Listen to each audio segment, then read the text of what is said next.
સુરતના લિંબાયત ખાતે થયેલ 100 જેટલા તપેલા ડાઇંગ યુનિટોને ફરી દિવાળીનો સમય સુધી ચાલુ કરવામાં આવે તેવી મજદૂરોની માંગણી।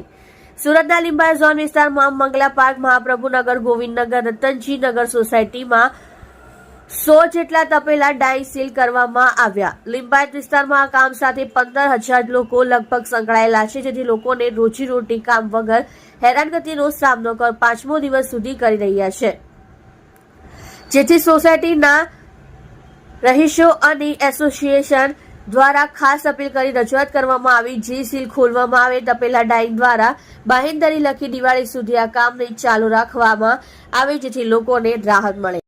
તમે જોઈ રહ્યા છો SD ન્યૂઝ ચેનલ ફેઝલ શેખની સાથે। મારું નામ કેસરી પીડિતા હતા। કેશવભાઈ, શું રજૂઆત લઈને આવ્યા છે અને કોણ લોકો છે? અહીંયા તપેલા ડાઇંગ એસોસિએશનના લિંબાયત ઝોનના તમામ તપેલા ડાઇંગના આગેવાનો અને કારખાનેદારો અહીંયા આવેલા છે।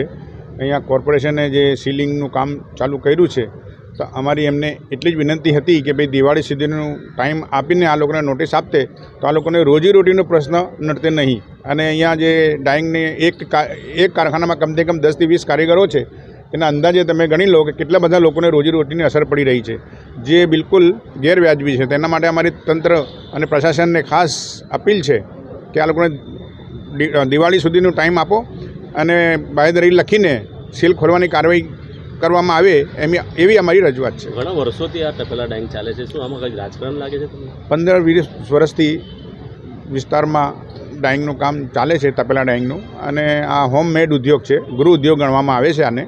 અને અત્યાર સુધી કોઈને કોઈ કારીગરને કે કોઈને પણ કોઈ પણ પ્રકારની મુશ્કેલી પડી નથી। મતલબ કેટલા લોકો આમાં ટોટલ આખા લિંબાયત ઝોનની વિસ્તારની વાત કરીએ તો 15,000 થી 25,000 જેવા કામદાર વર્ગ આવે છે, અને આ લોકોને રોજીરોટી પર બહુ મોટી અસર પડે એવું છે। મતલબ દબાણ છે, સાહેબને એવું કેવું છે કે ઉપરથી દબાણ છે, એના માટે આ કામગીરી અમે કરી રહ્યા છે।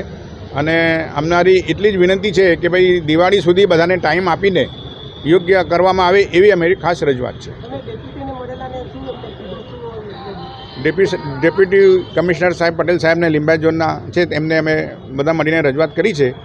એમણે કીધું છે કે ભાઈ ઉપરથી મતલબ જે આદેશ આવશે કમિશનર સાહેબનો અને બીજા બધા અભિપ્રાયો લઈને અને બાહેંધરી આપીને અમે કોશિશ કરીશું ખોલવાની। આ લોકો ધારાસભ્ય સંગીતાબેન પાસે બી ગયેલા, શું રજૂઆત કરી છે? અમારા હાજી રેહાનભાઈને ખબર છે એના માટે। બોલો, આપણું નામ, કઈ જગ્યાએ આવ્યા છે? આપણે મારું નામ મોહમ્મદ અઝહરુદ્દીન અંસારી છે અને આપણે રહેવાનું લિંબાયતમાં છે। ડાઇંગનું ખાતું ચલાવીએ છીએ નાનું મોનું, બધા પરિવાર અને ઘર બધાને લઈને આપણું ખાતું ચાલતું છે નાનું અમથું। એમાં એવું હતું કે મહાપ્રભુ આપણે મંગલા પાર્કમાં એકવાર ટ્રકવાળાના કારણે એ ડ્રેનેજ લાઈન ધસાઈ ગયું હતું, એનું બધું બહાર આપણે ડાઇંગવાળા ઉપર આપી નાખી ગયા। એમાં SMC વાળા કામ કરતા હતા, પાણી વહેતું હતું, એ બધા જોતા હતા। કામ ચાલુ હતું, એના વચમાં જ ટીવીવાળા જોડે વાત કરીને કંઈ વિડીયો બનાવીને આપી દીધું, અને એમાં ફસાઈ અમે બધા ડાઇંગવાળાને કરાવી દીધું। શું રજૂઆત લઈને આવ્યા?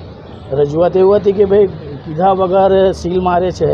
એમાં એવું હતું કંઈ અગ્રિમ નોટિસ આપી દેતા કે બતાવી દેતા કે અમે કાલે સીલ મારવાના છે, કે કંઈ પ્રોબ્લેમ હોત તો અમને કહી દેતા કે ભાઈ પ્રોબ્લેમ થાય છે, તમે થોડુંક વાર માટે ડાઇંગ બંધ કરી નાખો કે અમારે ગટર લાઇનનું કામ કરી શકીએ। એ કીધા વગર ડાયરેક્ટ જ કીધું નહીં અને ડાયરેક્ટ જ આવીને સીલ મારવાનું ચાલુ કરી દીધું। રોજી પર કેટલું ફરક? રોજી પર એવું છે કે આપણે જેટલા બધા છે ઘર પરિવાર નાના અમથા મતલબ કે ગામથી આવેલા છે બધા, ત્યાં જ રહેવાનું છે, ત્યાં જ ખાવાનું છે, ત્યાં જ કામ કરવાનું છે। અમે અત્યારે તો ઘણા બધા લોકો છે, આખો એને 4-5 એરિયો ઘેરાયેલો છે, અને હમણાં સીલ ચાલુ જ છે, સીલ મારવાનું ચાલુ જ છે।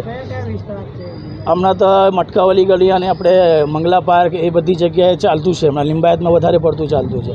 પણ એમાં એવું હતું કે કંઈ કહીને આવતે કે કંઈ કરીને આવતે ને તો આપણને સમજાય કે ભાઈ કીધું છે તો બંધ કરી દઈએ। લિંબાયત ઝોનના અધિકારીને તમે રજૂઆત કરી, શું જવાબ મળ્યો છે?